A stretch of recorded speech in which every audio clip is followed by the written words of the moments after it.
আসসালামু আলাইকুম। Welcome to Nazma kitchen. আজ আমি আপনাদের সাথে কচুরলতি চিংড়ি দিয়ে রেসিপিটা শেয়ার করব। সবাই তো রান্না করেন, তবে আমার রান্নাটা একটু ডিফারেন্ট। তাহলে সঙ্গে থাকুন, দেখতে পারবেন ডিফারেন্টটা কি। প্রথমে কচুরলতিগুলো একটু ধুয়ে নিয়ে তারপরে হলুদ আর লবণ মেখে পানি দিয়ে এখন চুলায় বসিয়ে দিয়েছি। তবে একটা বলক আসলেই এই লতিগুলো যেন গলে না যায় সেই দিকে খেয়াল রাখতে হবে। গলে গেলে কিন্তু আর ভালো লাগবে না।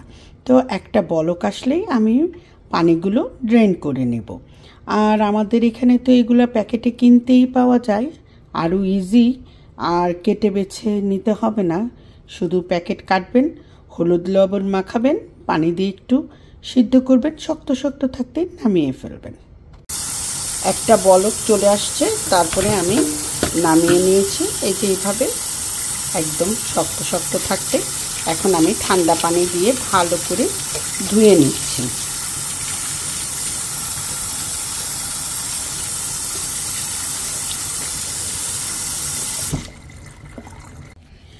হলুদ দিয়ে চিংড়ি মাছটা মেখে নিলাম, কারণ আমাদের এখানে একটু ফ্রোজেন থাকে, তো তাই একটু হলুদ দিয়ে মেখে রাখলে সেই ফ্রোজেন গন্ধটা আর থাকে না।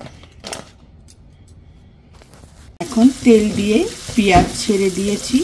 পেঁয়াজটা একটু হালকা বাদামি হলে আমি রসুন ছেঁচে নিয়েছি। রসুন একটু বেশি দিতে হবে, তা না হলে এই কচু জাতীয় জিনিসটা একটু গলায় ধরে, এর জন্য রিস্ক না নেওয়াই ভালো। যদিও ধরবে না, তবুও আমি রসুনটা বেশি দিতে বলি। এখন এই যে রসুন, আমি বেশ রসুন ছেঁচে দিয়েছি। এখন এই রসুনটা একটু হালকা এই যে তেলের মধ্যে, চুলার আঁচটা কিন্তু আমার হাইতেই আছে।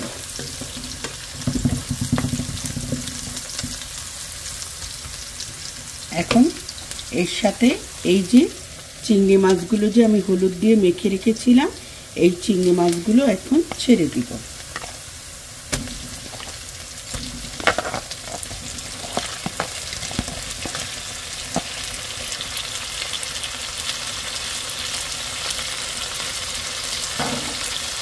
চিংড়ি মাছটা হালকা একটু এই তেলে ভেজে নিব।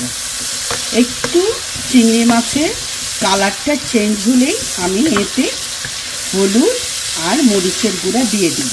তবে আমি মরিচটা একটু বেশিই দিব, কারণ এইসব রান্না একটু ঝালই মজা লাগে।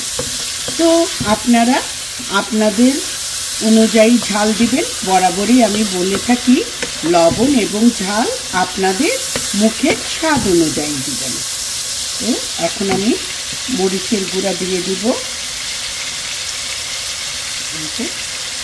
আমি আগেই বলেছি আমি একটু বেশি দিব। আর দিয়ে দিব হলুদের গুঁড়া, আর দিব আদা রসুনের পেস্ট। আর বেশি দেওয়ার দরকার নেই। এখন মশলাটাকে ভালো মতো কষিয়ে নিব। আমি এর মধ্যে আর একটু তেল দিয়ে দিব, কারণ এখানে লতি তরকারিতে একটু তেলটা বেশি দিতে হয়।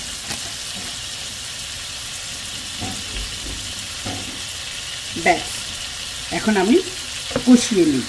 সামান্য একটু পানি দিয়ে আবার কষিয়ে নিব, কারণ মশলাটা যেন না পুড়ে যায়। আর লবণ দিয়ে দিব।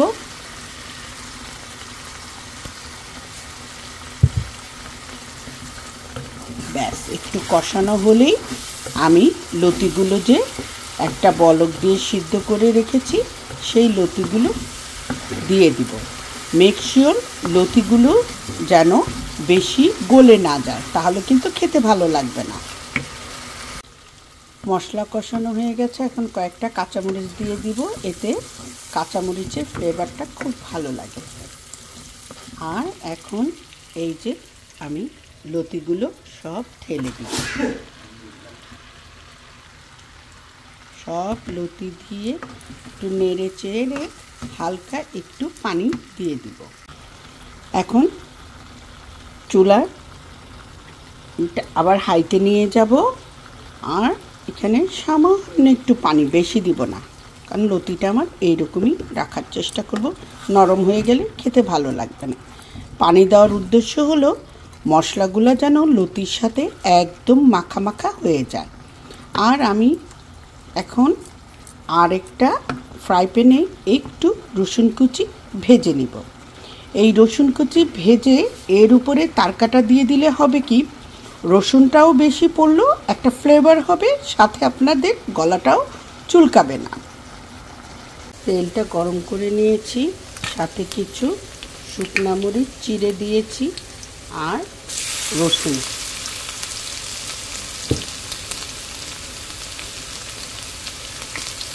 রসুন কুচি এখন একটু ভেজে নিব। লাল হয়ে গেলে এখন আমি এই যে এখানে ঢেলে দেব। বাদামি কালার হয়ে গেছে, খেয়াল রাখবেন রসুনগুলো যেন না পুড়ে যায়। এখন আমি এই রসুনগুলো ঢেলে দেব, দিয়ে একদম নেড়ে চেড়ে নামিয়ে দেব। এখন একটা জিনিস ব্যবহার করব যেটাতে 100% গ্যারান্টি আপনার গলা ধরবে না।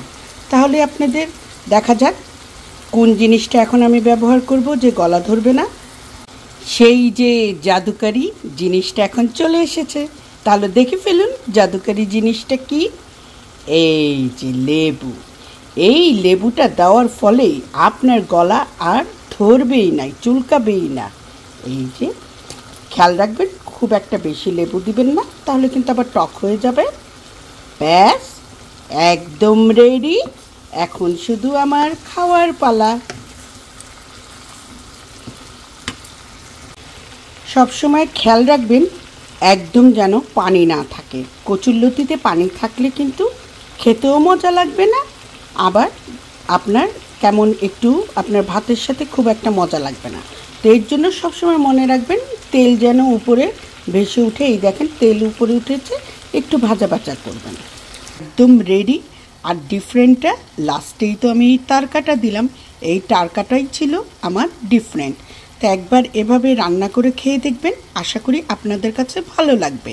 আর ভালো লাগলে ফ্যামিলি ফ্রেন্ডের সাথে শেয়ার করবেন, লাইক করবেন, কমেন্ট করবেন কেমন লাগলো। আজ তাহলে এখানেই বিদায়, আল্লাহ হাফেজ।